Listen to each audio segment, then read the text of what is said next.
ওরে বাবা রে বাবা, অনন্যা পান্ডের প্রতিদিনের ডায়েট চার্ট দেখে ফ্যানদের তো মাথা খারাপ হওয়ার অবস্থা। আর এদিকে শ্রীলীলা তাদের প্রেমের 1 বছরের অ্যানিভার্সারিতে কার্তিক আরিয়ানকে একটা সারপ্রাইজ যা দিলেন, জাস্ট ওয়াও। চলুন শুরু করা যাক আজকের গল্প আর গসিপ। ভাবতে পারেন অনন্যা পান্ডের প্রতিদিনের ডায়েটে খরচ হয় 2 লাখ রুপি। আর এটা ফাঁস করেছে তারই ডায়েটিশিয়ান পূজা মাখিজা। এই পূজা বলিউডের সবচেয়ে বড় সেলিব্রিটি ক্যালোরি বিশেষজ্ঞ। ইন্ডাস্ট্রির অনেকের ওজনই তিনি কমিয়ে দিয়েছেন। অনন্যা এখন যেটা ফলো করছেন সেটার নাম হলো দ্য ডুকান ডায়েট। অনেকে এটাকে বেভারলি হিলস ডায়েট বলেও ডাকে, কারণ হলিউডের টপ সেলিব্রিটিরা এই বিলাসবহুল ডায়েট প্ল্যানটা ফলো করে।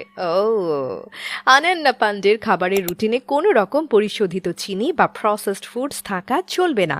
এর সাথে জড়িত থাকে ব্যক্তিগত পুষ্টিবিদ, জৈব খাবার আর কাস্টমাইজড মিল প্ল্যান। এটা ফলো করতে গেলে 1 সপ্তাহের